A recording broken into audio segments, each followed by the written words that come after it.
Hello दोस्तों, नमस्कार। GK competition academy की ऑनलाइन क्लासेज में आप सभी का हार्दिक स्वागत है। तो दोस्तों, आज इस क्लास में हम बात करने वाले हैं व्यंजन संधि के बारे में। जैसा कि दोस्तों आप सभी को सर्वविदित है कि हम अपने चैनल पर हिंदी की नियमित क्लासेज चला रहे हैं और उन हिंदी की क्लासेज में दोस्तों जो हमारा टॉपिक चल रहा है वो इस समय कौन सा चल रहा है, संधि का चल रहा है। और संधि के इस टॉपिक में हमारा संधि का दूसरा भेद यानी व्यंजन संधि आज स्टार्ट होने वाला है। तो दोस्तों आज हम व्यंजन संधि स्टार्ट कर रहे हैं। इससे पहले हमने स्वर संधि के बारे में कम्प्लीटली आपको करवा दिया। रहे स्वर संधि के अपवादों की बात करें, अगर स्वर संधि से जो विशेष संधियाँ बनती हैं उन संधियों के बारे में, व्यंजन संधियों के बारे में, विसर्ग संधि की विशेष संधियों के बारे में हम लास्ट में बिल्कुल जब तीनों हमारे प्रकार हो जाएंगे, स्वर संधि, व्यंजन संधि, विसर्ग संधि, जब तीनों संधियाँ हो जाएंगी तब उनके अपवाद और विशेष नियम हम लास्ट में आपको करवाएंगे। तो दोस्तों आज की क्लास में हम स्टार्ट करने जा रहे हैं व्यंजन संधि। तो दोस्तों क्लास की तरफ चलने से पहले वीडियो को लाइक कर दें और ज़्यादा से ज़्यादा शेयर कर दें। अगर आपने अभी तक हमारा चैनल सब्सक्राइब नहीं किया है दोस्तों तो चैनल को सब्सक्राइब अवश्य कर लें तथा साथ साथ बेल आइकन को भी प्रेस कर लें, जिससे हमारी हर वीडियो का नोटिफिकेशन आपको तुरंत प्राप्त हो सके, तुरंत जानकारी हो सके। तो देखिए दोस्तों, व्यंजन संधि। अब सबसे पहले हम बात करेंगे व्यंजन शब्द की। देखिए दोस्तों, वैसे मैंने व्यंजन के बारे में और स्वर के बारे में जो वर्ड विचार का टॉपिक कराया था दोस्तों, उन टॉपिकों में मैंने इनके बारे में बहुत विस्तार से अच्छे से बतला दिया था। फिर भी मैं यहाँ पे छोटी संक्षिप्त जानकारी इनकी एक बार फिर से दे देता हूँ दोस्तों कि जो व्यंजन शब्द होता है, दोस्तों इस शब्द की बात करें दोस्तों तो इस शब्द को अगर हमसे ये कहा जाए कि जो व्यंजन शब्द होता है इस शब्द में संधि कौन सी है, शब्द में संधि कौन सी, अगर आपसे ये क्वेश्चन पूछा जाए दोस्तों तो आपको बताना है कि व्यंजन शब्द में जो संधि होती है दोस्तों वो कौन सी होती है, यण संधि होती है। कौन सी होती है? यण संधि होती है इस शब्द में। वैसे व्यंजन संधि है लेकिन इसी शब्द में पूछे कि व्यंजन शब्द में कौन सी संधि होती है, यण संधि होती है। अगर आपसे इसका संधि विच्छेद पूछा जाए कि संधि विच्छेद क्या होता है व्यंजन का, तो व्यंजन का संधि विच्छेद होता है दोस्तों विधन अंजन। क्या होता है दोस्तों? विधन अंजन होता है। अगर आपसे क्वेश्चन पूछे दोस्तों कि व्यंजन का तात्पर्य क्या होता है दोस्तों, व्यंजन का तात्पर्य क्या होता है कि व्यंजन शब्द का अर्थ क्या होता है दोस्तों, तो इस शब्द का अर्थ कई सारे होते हैं दोस्तों, जैसे स्पष्ट करना, ठीक है दोस्तों। एक होता है प्रकाशन भी होता है और एक होता है दोस्तों स्वर रहित करना,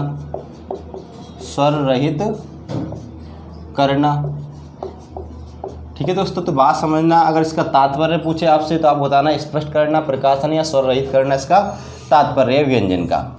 अगर आपसे क्वेश्चन पूछे कि व्यंजन का शाब्दिक अर्थ क्या है दोस्तों, व्यंजन का शाब्दिक अर्थ क्या है दोस्तों, तो आपको बता देना कि व्यंजन का जो शाब्दिक अर्थ है दोस्तों वो है व्यंजन वर्णों का संयोग या संश्लिष्ट करना, व्यंजन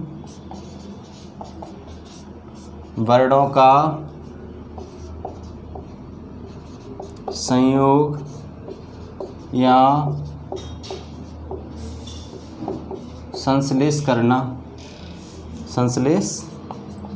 करना, ठीक है दोस्तों। तो कुल मिला के बात है, हमने यहाँ तक ये सारे पॉइंट्स जाने, इनको एक बार आप रिवीजन कर लेंगे। अगर आपसे क्वेश्चन में पूछे कि इस व्यंजन शब्द में संधि कौन सी है, इस व्यंजन शब्द में संधि कौन सी है, तो आपको बताना दोस्तों। अगर संधि के बारे में पूछे तो दोस्तों इस व्यंजन शब्द में व्यंजन संधि मत कर देना, इस व्यंजन संधि में होती है स्वर संधि। और स्वर संधि का कौन सा भेद होता है दोस्तों?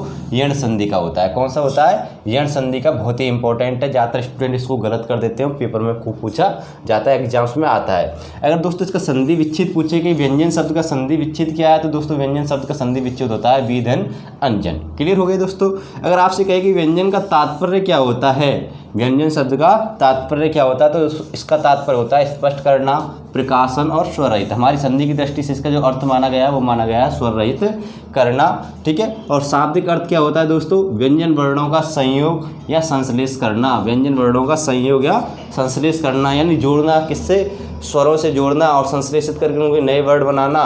तो दोस्तों ये क्या कहलाता है? हमारा संयोग और संश्लेष कहलाता है। तो ये तो हमारा हो गया व्यंजन का शाब्दिक अर्थ। अगर आपसे शाब्दिक अर्थ के बारे में पूछे दोस्तों तो आपको बता देना है व्यंजन वर्णों का संयोग या संश्लेष करना क्या कहलाता है दोस्तों? व्यंजन कहलाता है, यानी व्यंजन का शाब्दिक अर्थ है। और व्यंजन का तात्पर्य क्या है? स्पष्ट करना, प्रकाशन या स्वर रहित करना। क्लियर दोस्तों। संधि विच्छेद क्या है? विधन अंजन। और व्यंजन शब्द में संधि कौन सी है दोस्तों? यण संधि। क्लियर हो गया दोस्तों यहाँ तक हमारा। क्योंकि मैंने दोस्तों आपको जब मैंने यण संधि कराई थी तब मैंने बताया था कि अगर या, वा और रा से पहले इनसे पहले क्या आ जाए दोस्तों, इनसे पहले अगर क्या आ जाए, कोई आधा वर्ड आ जाए या अन्य कोई व्यंजन आ जाए, कोई भी XYZ व्यंजन आ जाए, तो हमेशा क्या होगा दोस्तों, यड़ संधि होगी। और इधर देखो दोस्तों व्यंजन में क्या है कि या से पहले क्या आ रहा है दोस्तों, एक आधा वर्ड आ रहा है, यानी एक व्यंजन और आ रहा है या से पहले, इसका मतलब इसमें कौन सी संधि है, यड़ संधि है। अगर यहाँ आधा वर्ड ना होकर कोई स्वर होता है, यानी आ यहाँ बड़ा आ होता, तो कौन सी संधि होती, अयादि संधि होती। ठीक है दोस्तों, क्लियर पॉइंट हो गए यहाँ तक। ये तो हमारे हो गई व्यंजन संधि की नॉर्मली जानकारी। आप इसका स्क्रीनशॉट ले सकते हैं दोस्तों, फिर उसके बाद में इसकी परिभाषा विशेषताएं आपको समझाता हूं दोस्तों। स्क्रीनशॉट ले लें।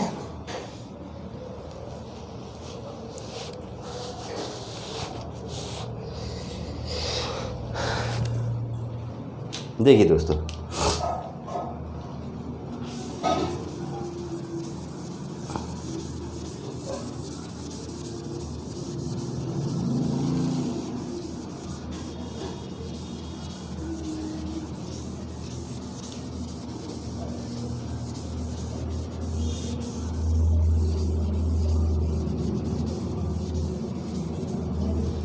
नेक्स्ट अगला पॉइंट से देखें दोस्तों, हमारी अगली पॉइंट्स आती है संधि की परिभाषा। क्या आती दोस्तों, संधि की परिभाषा।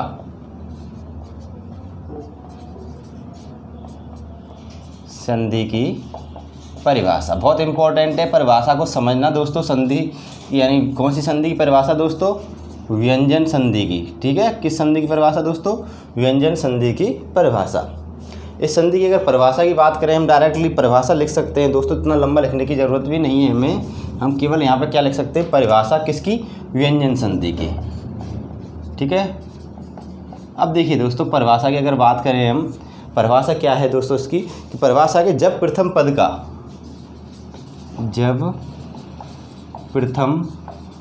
पद का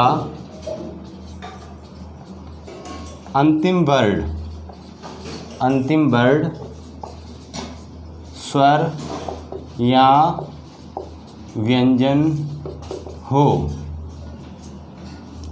तथा उत्तर पद का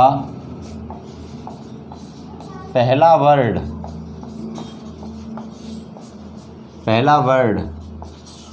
स्वर या व्यंजन हो तो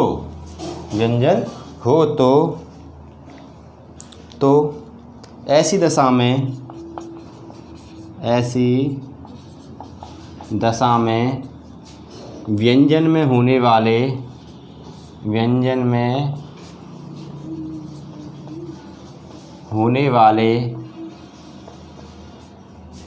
विकार आदेश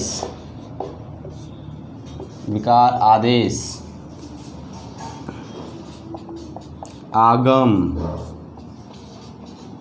वर्ड लोप को व्यंजन संधि कहते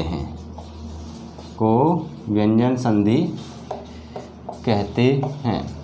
देखो दोस्तों, परिभाषा से बहुत सारे पॉइंट्स बनते हैं, इसलिए मैंने आपको पूरी परिभाषा अच्छे से यहाँ पर लिखा दी है कि जब प्रथम पद का क्या हो दोस्तों, अंतिम वर्ड क्या हो, स्वर या व्यंजन हो। यानी हम कह सकते हैं कि हमारा ये प्रथम पद है और इस प्रथम पद का जो अंतिम वर्ड है ये क्या हो दोस्तों, स्वर या व्यंजन हो। हम कह सकते हैं दोस्तों कंसोनेंट, यानी वावल और कंसोनेंट हो इंग्लिश में। और फिर उसके बाद में कह रहा है कि उत्तर पद का जो प्रथम पद है वो भी क्या हो, स्वर या कंसोनेंट हो, यानी स्वर और व्यंजन हो, स्वर या व्यंजन हो। यानी हम कुल मिला कह सकते हैं कि जो हमारा ये अंतिम पद है स्वर हो सकता है या व्यंजन हो सकता है। ये अंतिम पद है हमारा, ये या तो स्वर हो सकता है या क्या हो सकता है, व्यंजन हो सकता है। इस प्रकार दोस्तों हमारी जो व्यंजन संधि की स्थितियाँ बनती हैं वो 3 स्थितियाँ बनती हैं। कितनी बनती हैं दोस्तों, 3 स्थितियाँ बनती हैं। तो याद रखना दोस्तों, इस प्रकार व्यंजन संधि की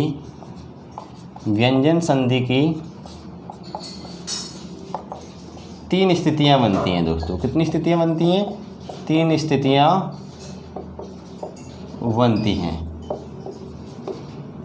अब वो 3 स्थितियाँ कौन कौन सी दोस्तों, नंबर 1 स्वर का मेल किससे होगा दोस्तों? व्यंजन से हो सकता है। नंबर 2, एक स्थिति ऐसी हो सकती है कि व्यंजन का मेल स्वर से हो सकता है, और एक स्थिति ये हो सकती है दोस्तों कि व्यंजन का मेल व्यंजन से हो सकता है। ये तो हो गया दोस्तों हमारे उत्तर पद, और ये कौन से हो गए?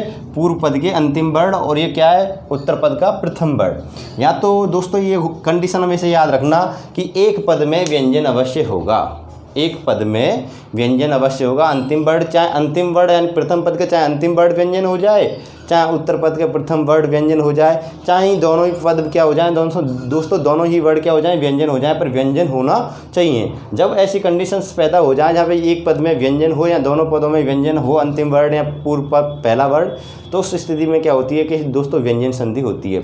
अगर दोनों तरफ स्वर कर दें दोस्तों तो क्या हो जाएगा दोस्तों? वो स्वर संधि हो जाएगी। लेकिन व्यंजन संधि का नियम है कि एक पद में या दोनों पदों में कहीं ना कहीं पर अवश्य व्यंजन संधि यानी व्यंजन वर्ण होना आवश्यक है।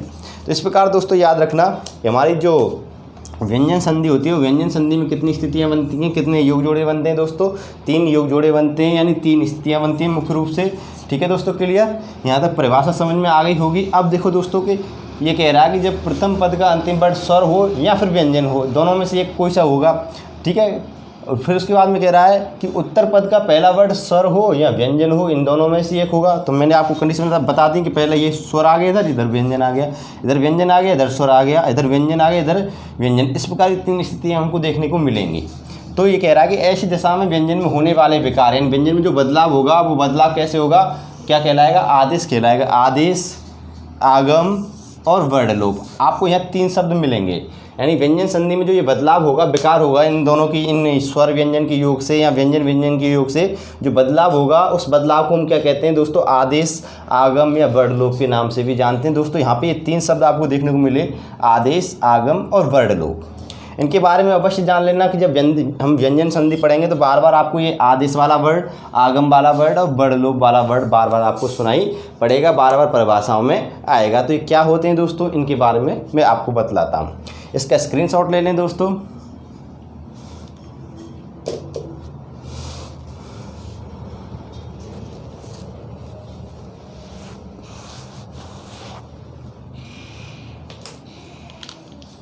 नेक्स्ट देखिए दोस्तों, अगला पॉइंट,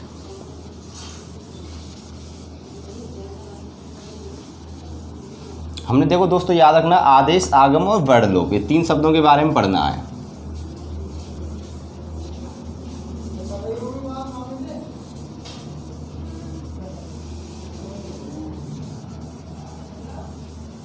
देखिए दोस्तों, अब हमारे सामने 3 शब्द थे दोस्तों। एक था आदेश, क्या था दोस्तों? एक था आदेश, दूसरा था आगम और दोस्तों तीसरा था वर्णलोप। वर्णलोप। एक शब्द के बारे में और बताएंगे तो दोस्तों हम एक्स्ट्रा जो विसर्ग संधि में आएगा यूज में, और उसका नाम होता है दोस्तों प्रकृति भाव। क्या नाम होता है दोस्तों? प्रकृति भाव। और एक होता है विकार। क्या होता है दोस्तों? विकार। विकार के बारे में मैं पहले ही बतला चुका हूं दोस्तों। विकार हम बदलाव को कहते हैं, परिवर्तन को कहते हैं। विकार के बारे में मैंने पहले ही चर्चा कर ली है, पहले की जो क्लासेज हैं उनमें अच्छे से। फिर मैं एक बार बता देता हूं, विकार हम बदलाव को कहते हैं, परिवर्तन को कहते हैं। आज हमारे सामने 4 शब्द, यानी 4 शब्द बिल्कुल नए हैं, जिनमें से 3 शब्दों का प्रयोग ज़्यादातर किस में होता है दोस्तों? व्यंजन संधि में, और 4थे शब्द का प्रयोग किस में होता है? विसर्ग संधि में। चारों शब्दों को अच्छे से समझ लें। जब मैंने परिभाषा बताई तो मैंने आपको बताया था कि ऐसी दशा में व्यंजन में होने वाले विकार यानी बदलाव को आदेश, आगम या वर्णलोप के माध्यम से व्यंजन संधि के नाम से जाना जाता है। तो क्या होगा? विकार में आदेश होगा, आगम होगा, वर्णलोप होगा। ये तीनों चीज़ें क्या हैं? इंपॉर्टेंट हैं दोस्तों, समझना। सबसे पहले हम लेते हैं दोस्तों आदेश को। किसको लेते हैं? आदेश को लेते हैं कि आदेश क्या चीज़ होती है। सबसे पहले हम किसको लेते हैं दोस्तों? आदेश को लेते हैं। अगर आदेश की बात करें दोस्तों तो आदेश का तात्पर्य क्या होता है कि किसी वर्ड को बदलकर या किसी वर्ड के स्थान पर, उसके स्थान पर, किसी वर्ड के स्थान पर अन्य वर्ड लिख देना। हम ऐसा भी कह सकते हैं कि जैसे मैं कह सकता हूँ कि किसी वर्ड को किसी वर्ड के स्थान पर दूसरा वर्ड लिखना, दूसरा वर्ड लिख देना, क्या कहलाता है दोस्तों? हमारा आदेश कहलाता है। क्या कहलाता है दोस्तों? आदेश कहलाता है। यानी किसी वर्ड के स्थान पे दूसरा वर्ड लिख देना, क्या कहलाता है, हमारा आदेश कहलाता है। फॉर एग्जाम्पल्स मैं आपको बता दूं यहाँ पे, जैसे दोस्तों मैंने यहाँ पे लिख दिया वाक धन ईश। क्या लिख दिया दोस्तों, वाक धन ईश। अब हम क्या करेंगे दोस्तों, इस का के स्थान पे क्या लिख देंगे, गा लिख देंगे। क्या लिख देंगे दोस्तों, गा लिख देंगे। क्या लिख देंगे, गा, यानी वाग। क्या कर दिया हमने, वाग कर दिया। एक व्यंजन संधि का पहला ही नियम है कि अगर वर्ग के प्रथम अक्षर के बाद में कोई सघोष वर्ण हो तो क्या हो जाता है, का जो प्रथम वर्ण है वो अपने तीसरे वर्ण में बदल जाता है। आगे चल के नियम में मैं बताऊंगा। तो ये का है, अपने का वर्ग है, का वर्ग का का है, तो ये अपने ही वर्ग के तीसरे में बदल जाता है। गा में बदल गया दोस्तों, इधर क्या आ गया हमारा, ईस आ गया। क्या आ गया दोस्तों, ईस आ गया। तो अब हमने यहाँ पे क्या किया दोस्तों, इस का के स्थान पे, इस का के स्थान पे क्या कर दिया, गा को रख दिया। किसको रख दिया दोस्तों, गा को बदल दिया। इन का के स्थान पे हमने क्या कर दिया, दूसरा वर्ड कौन सा लिख दिया, गा लिख दिया। और इसी प्रक्रिया को हम क्या कहते हैं दोस्तों, आदेश कहते हैं। अब हमारा यहाँ पे क्या बन जाएगा दोस्तों, वागीश बन जाएगा। क्या बन जाएगा इसका, वागीश बन जाएगा। इसको हम क्या कहते हैं दोस्तों, आदेश की प्रक्रिया कहते हैं। क्लियर दोस्तों, समझ में आपको आ गई होगी अच्छे से।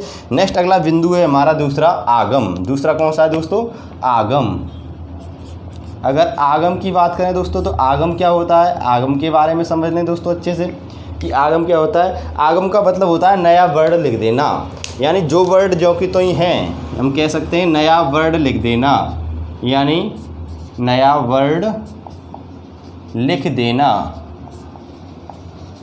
अब इसमें एक चीज़ और याद रखना कि पहले जो वर्ड थे, पहले के वर्ड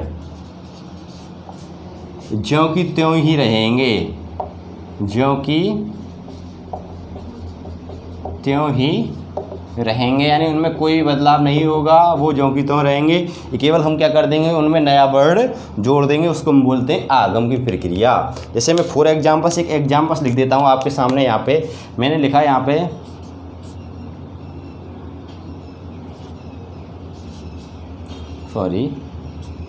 समधन कृति। क्या लिख दी मैंने, समधन कृति। हमारे व्यंजन संधि में एक नियम है दोस्तों, अगर माँ के बाद में क्या हो दोस्तों, क्री धातु हो, माँ के बाद में क्या हो, क्री धातु हो, तो सा का क्या हो जाता है, आगम हो जाता है। अब क्या होगा दोस्तों, इस सा के बाद में याद रखना दोस्तों, इस सा के स्थान पे देखा जाए दोस्तों, इसका विच्छेद करते हैं हम, माँ, इधर हमारा क्या है, क्री, और इधर क्या है दोस्तों, ती। अब समझना दोस्तों, मैंने अलग अलग लिख दिया इनको, वर्ड वियोजन नहीं किया, केवल हर वर्ड को अलग अलग लिखा है। अब देखिए दोस्तों क्या होता है, सा में हंत नहीं लगाना है। इस सा को क्या करते हैं दोस्तों, जो माँ है इसके अनुसार स्थान पे हम क्या कर सकते हैं दोस्तों, अनुस्वार कर सकते हैं, नहीं कर सकते।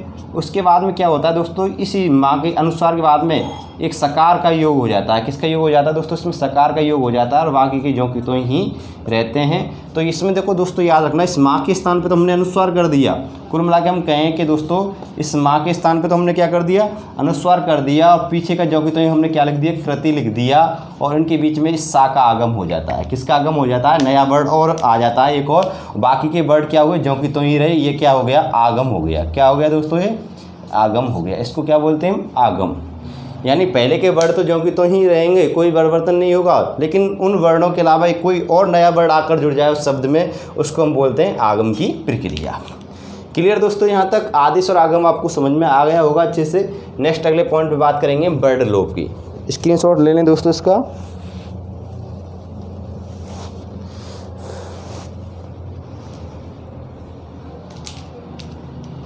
देखिए दोस्तों,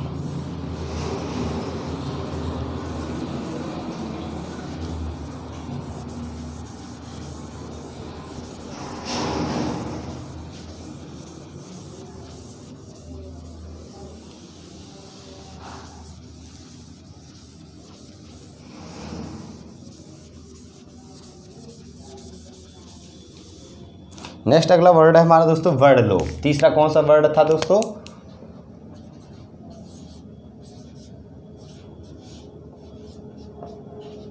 वर्ड लोप। ठीक है दोस्तों, बात समझना, वर्ड लोप। अब इसके बारे में बात करते हैं। लोप का मतलब क्या होता है दोस्तों, रिमूव करना। लोप का मतलब गायब कर देना, हटा देना बिल्कुल। तो इसका मतलब होता है किसी वर्ड को हटा देना। हमने वहाँ पे क्या एक नया वर्ड जोड़ा, लेकिन हम यहाँ पे कर रहे हैं, अब नया वर्ड जोड़ने के बजाय क्या कर रहे हैं, वर्ड को हटा रहे हैं, यानी वर्ड को हटा देना। लोप, वर्ड लोप का मतलब क्या होता है, वर्ड को हटा देना। ठीक है दोस्तों, क्या कर देना, वर्ड को हटा देना। अब देखो दोस्तों वर्ड को कैसे हटा देते हैं, एक चीज़ याद रखना दोस्तों। जैसे हमारे एक एग्जाम्पल है दोस्तों, बहुत अच्छा एग्जाम्पल है, ज़्यादातर वर्ड लोग समझाते समय इसी एग्जाम्पल को लेते हैं हम। युवान, युवान धन अवस्था, युवान धन अवस्था। ठीक है दोस्तों, दीर्घ संधि का उदाहरण है दोस्तों। इसमें ना हंत लगा हुआ, इसको देखते हुए व्यंजन संधि लगती है। एक नियम होता है हमारी व्यंजन संधि में कि अगर किसी भी वर्ड के बाद में, किसी भी वर्ड के बाद में क्या हो दोस्तों, प्रथम पद के अंतिम वर्ड क्या हो, हलंत ना हो, क्या हो, ना हो, ना व्यंजन हो, तो उस व्यंजन का हम क्या कर देते हैं दोस्तों, लोप कर देते हैं। अब हम इसका क्या कर देंगे दोस्तों, लोप कर देंगे, यानी इसको हटा देंगे बिल्कुल। तो अब हमारा यहाँ पे क्या आ जाएगा दोस्तों, युवा आ जाएगा। और इधर क्या है दोस्तों, हमारा अवस्था है। क्या है दोस्तों, अवस्था है। बात समझ में दोस्तों, इधर अवस्था है तो अब बड़ा आ हो गया, इधर आ हो गया। इसके आधार पे हम दीर्घ संधि के नियम से इसको क्या बना सकते हैं, युवावस्था बना सकते हैं। क्या बना सकते हैं दोस्तों, युवावस्था बना सकते हैं। अब यहाँ पे क्या हो गया दोस्तों, युवान का क्या हो गया, नाल का लोप हो गया। और कई जगह दोस्तों इस युवान की जगह पे युवन भी लिखा मिलता है। क्या मिलता है, युवन धन अवस्था भी लिखा मिलता है। दोनों ही विच्छेद सही माने जाते। कई पुस्तक युवन मानती हैं, कई पुस्तक इसको युवान मानती हैं। दोनों का ही अर्थ क्या होता है, युवा होता है। इस बात को भी याद रखना दोस्तों। और एक नियम भी याद रखना दोस्तों, इसको नियम में लिख देता हूँ। यदि प्रथम पद का अंतिम वर्ड स्वर रहित ना हो, स्वर रहित ना हो, तो उसका लोप हो जाता है, तो उसका लोप हो जाता है। क्लियर दोस्तों, राइट, क्लियर हो गया हमारा वर्ड लोप। नेक्स्ट अगले पॉइंट्स की बात करते हैं, प्रकृति भाव की। किसकी बात करते हैं दोस्तों, प्रकृति भाव।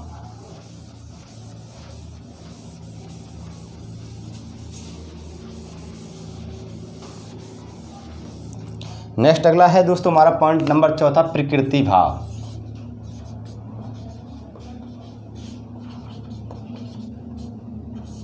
प्रकृति भाव, देखो दोस्तों प्रकृति भाव का जो तात्पर्य होता है वो क्या होता है दोस्तों, समझना। प्रकृति भाव का मतलब होता है कोई बदलाव नहीं हो, जैसा प्रकृति ने बनाया हो वैसा की वैसा ही रहे, कोई बदलाव ना हो, उसको हम बोलते हैं प्रकृति भाव। ठीक है, इसका ज़्यादातर प्रयोग दोस्तों विसर्ग संधि में होता है। और विसर्ग संधि में एक नियम है दोस्तों कि विसर्ग संधि में क्या नियम है दोस्तों, याद रखना कि अगर आया आ के बाद में, अगर आया आ के बाद में क्या हो कि दोस्तों विसर्ग हो, और विसर्ग के बाद में दोस्तों क्या हो, का खा पा या फा हो, तो क्या होगा दोस्तों, शब्दों में कोई भी परिवर्तन नहीं होगा, कोई भी बदलाव नहीं होगा, वो दोनों शब्द क्या हो जाएंगे, प्रकृति भाव हो जाएंगे। फॉर एग्जाम्पल्स में ले लेता हूँ, जैसे प्रातः धन काल, प्रातः धन काल, इधर विसर्ग से पहले क्या है दोस्तों, आ है, और इधर विसर्ग के बाद में क्या है, का है, तो ये ज्यों की त्यों ही लिख दिए जाएंगे, इनमें कोई भी परिवर्तन नहीं होगा। इसको हम प्रातःकाल ज्यों की त्यों ही लिख देंगे। यही हमारा नियम क्या कहलाता है दोस्तों, प्रकृति भाव कहलाता है। यानी वर्णों को ज्यों की त्यों ही लिख देना, दोनों पदों को, यानी प्रथम पद को और अंतिम पद को, दोनों पदों को ज्यों की त्यों ही लिख देना, कोई भी बदलाव नहीं करना, हमारा क्या कहलाता है, यानी प्रकृति भाव कहलाता है। और प्रकृति भाव का ज़्यादातर प्रयोग हमारा किस संधि में होता है, विसर्ग संधि का एक नियम है, उसमें होता है कि अगर आया आ के बाद में विसर्ग हो, और विसर्ग के बाद में क्या हो दोस्तों, का खा पा फा, इन चार वर्डों में से कोई सा वर्ड हो, तो हमारा नियम ये कहता है कि उन पदों में हम कोई भी बदलाव नहीं करेंगे, उन पदों को हम ज्यों की त्यों ही लिख देंगे, उनका क्या हो जाता है, प्रकृति भाव हो जाता है। प्रकृति भाव आप समझे होंगे, प्रकृति भाव का मतलब क्या होता है कि कोई भी बदलाव नहीं होना, कोई भी चेंजिंग नहीं होना। क्लियर दोस्तों, राइट। अब इसके बाद में देखो दोस्तों हमारे चारों पॉइंट्स हमारे क्लियर हो गए, यानी हमने आगम समझ लिया, आगम के बाद में हमने क्या समझ लिया, लोप समझ लिया, आदेश समझ लिया, विकार समझ लिया, प्रकृति भाव समझ लिया। यानी कुल मिला के बात कह सकते हैं दोस्तों हमारी संधि में विकार, आदेश, आगम, लोप और प्रकृति भाव, प्रकृति भाव, ये तीनों चीज़ सब चीज़ चलती हैं। विकार का प्रयोग ज़्यादातर किस में होता है? स्वर संधि में। आदेश, आगम और लोप का प्रयोग ज़्यादातर किस में होता है? व्यंजन संधि में। और ये प्रकृति भाला आप सब कहाँ पे आता है? विसर्ग संधि में आता है। ये बात याद रखनी, ठीक है दोस्तों। वैसे विकार का प्रयोग ज़्यादातर, परिवर्तन तो सभी में हो रहा है, उसी को हम विकार कहते हैं, लेकिन विकार शब्द का अगर परिभाषाओं की बात करें तो ज़्यादातर प्रयोग कहाँ पे आता है दोस्तों? स्वर संधि में विकार शब्द का प्रयोग होता है परिभाषाओं में। अगर बात करें आदेश, आगम की, लोप की, ज़्यादातर वर्ड कहाँ पे मिलेंगे आपको सुनने को? व्यंजन संधि मिलेंगे। और प्रकृति भाव वाला जो शब्द है सुनने को आपको विसर्ग संधि में मिल जाएगा। क्लियर दोस्तों। अब बात करते हैं हम व्यंजन संधि की विशेषताओं की, कि इसकी विशेषताएं क्या हैं दोस्तों। व्यंजन की विशेषताएं क्या होती हैं? व्यंजन की विशेषताएं। अब विशेषताओं की बात करें तो दोस्तों व्यंजन क्या होते हैं दोस्तों? व्यंजन, सबसे पहली विशेषता तो यही है कि व्यंजन क्या होते हैं दोस्तों? स्वर रहित होते हैं। स्वर रहित होते हैं कि इनमें स्वर नहीं होता है, स्वर के रहित होते हैं। दूसरी बात इनकी यही है दोस्तों कि ये स्वर की सहायता से उच्चारित होते हैं, कि व्यंजन स्वर की सहायता से उच्चारित होते हैं। स्वर की सहायता से उच्चारित होते हैं। तीसरी अगर बात करें दोस्तों व्यंजनों की, व्यंजन परतंत्र उच्चारित होते हैं। परतंत्र उच्चारित होते हैं। व्यंजन रुकावट के साथ उच्चारित होते हैं। व्यंजन रुकावट के साथ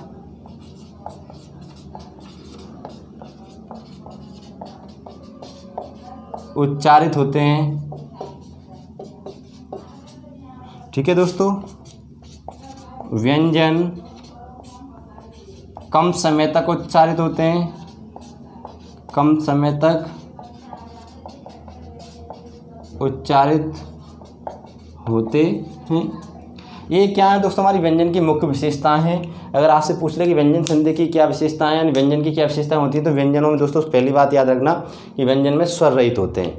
व्यंजन में स्वर नहीं आते हैं। स्वरों को हम क्या करते हैं? जोड़ते हैं, यानी वो स्वर की सहायता से उच्चारित होते हैं। अगर उनको हम लंबे समय तक उच्चारित करना है तो उनको क्या बोलना पड़ेगा? हमें स्वर जोड़ना पड़ेगा, इसलिए उनको स्वर की सहायता से बोला जाता है। दूसरी बात, व्यंजन परतंत्र उच्चारित होते हैं। इसका मतलब है कि ये दूसरे की सहायता से उच्चारित होते हैं, इसलिए इनको परतंत्र बोलते हैं, दूसरे वर्णों के अधीन यानी स्वर के अधीन बोलते हैं, ठीक है।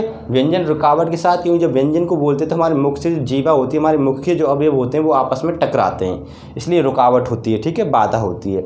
और व्यंजन कम समय तक उच्चारित होते हैं। इसका मतलब यही है दोस्तों, इनको स्वर के साथ में बोलते हैं। अगर स्वर के साथ नहीं बोलते तो ये कम समय तक उच्चारित होते हैं। जैसे हम बोलें दोस्तों, का ले लें, का में अगर हम हलंत लगा दें, आधा का बोलें तो कैसे बोलेंगे? क। लेकिन उसमें हम आ जोड़ देंगे तो कैसे बोलेंगे? का। क्या बोलेंगे? का। दूसरी बात एक और याद रखना दोस्तों, उनकी एक और इम्पोर्टेंट विशेषता मैं बता दूं कि व्यंजनों की कोई मात्रा भी नहीं होती, यानी व्यंजनों की मात्रा नहीं होती, यानी व्यंजनों की कोई भी मात्रा नहीं होती है। और मात्राएं केवल किसकी होती हैं दोस्तों? स्वरों की होती हैं। किसकी होती हैं दोस्तों? मात्राएं केवल स्वरों की मात्राएं होती हैं। ये हमारी क्या हो गई दोस्तों? विशेषताएं हो गई किसकी? व्यंजन संधि की। अब बात करते हैं दोस्तों व्यंजन संधि के प्रकार की। किसकी बात करते हैं दोस्तों? व्यंजन संधि के प्रकारों की बात करते हैं, व्यंजन संधि के भेद की बात करते हैं। तो याद रखना दोस्तों कि हमारी हिंदी में अगर संधियों की बात करें तो केवल प्रकारों की बात करें तो प्रकार केवल स्वर संधि में मिलते हैं। किस में मिलते हैं दोस्तों? स्वर संधि में मिल देंगे आपको। लेकिन व्यंजन संधि में क्या होगा दोस्तों कि व्यंजन संधि में आपको क्या मिलेंगे दोस्तों? नियम मिलेंगे। क्या मिलेंगे? नियम। और उसी प्रकार विसर्ग संधि में भी आपको क्या मिलेंगे दोस्तों? नियम मिलेंगे। क्या मिलेंगे दोस्तों? नियम व्यंजन संधि में। और उधर विसर्ग संधि में भी आपको क्या मिलेंगे? नियम मिलेंगे, प्रकार नहीं मिलेंगे। अगर व्यंजन संधि की बात करें नियमों की, देखो कुछ विद्वान तो 20 बताते हैं, कुछ विद्वान 22 बताते हैं। तो 20 से लेकर 25 तक इसके व्यंजन संधि के क्या होते हैं? मुख्य नियम होते हैं। याद रखना दोस्तों। और उन नियमों को हम किस में पढ़ते हैं? व्यंजन संधि के अंतर्गत पढ़ते हैं। तो मैं जब आपको व्यंजन संधि कराऊंगा तो लगभग मैं 20 से ऊपर यानी 20 से 25 के मध्य आपको इम्पोर्टेंट इस व्यंजन संधि के नियम करवाऊंगा दोस्तों। उसके बाद फिर विसर्ग संधि के हमारे क्या चलेंगे? नियम चलेंगे। इनके प्रकार नहीं होते। दोस्तों हमारी जो कल की क्लास होगी, कल की क्लास में हम व्यंजन संधि के नियम स्टार्ट करने वाले हैं। कल से हम व्यंजन संधि के नियम पढ़ेंगे। हम 2 दिन में व्यंजन संधि के सारे नियम मैं आपको करा दूंगा दोस्तों। फिर उसके बाद में 2 दिन में हमारे विसर्ग संधि के नियम हो जाएंगे कंप्लीटली। फिर उसके बाद मैं आपको संधि के मुख्य नियम और अपवाद करवाऊंगा। कुल मिला के बात है दोस्तों, 5-6 दिन की क्लासेज और है, हमारे लेक्चर और हैं संधि के। संधि एक अच्छा टॉपिक है, एक बड़ा टॉपिक है दोस्तों। यानी संधि हुए, वर्ड विचार हुआ दोस्तों, ये 2 टॉपिक हमारे हिंदी के बहुत ही बड़े टॉपिक माने जाते हैं, क्योंकि इन दोनों वर्डों, इन दोनों टॉपिकों पे बाकी की आदि व्याकरण टिकी हुई होती है। क्लियर हो गया दोस्तों हमारा पॉइंट्स। तो दोस्तों आज की क्लास में बस इतना ही। तो दोस्तों जाते जाते वीडियो को लाइक अवश्य कर दें, शेयर अवश्य कर दें, तथा हमारे चैनल को सब्सक्राइब नहीं किया है तो सब्सक्राइब अवश्य कर लें। तो दोस्तों मिलते हैं आपसे नेक्स्ट अगली क्लास में, तब तक के लिए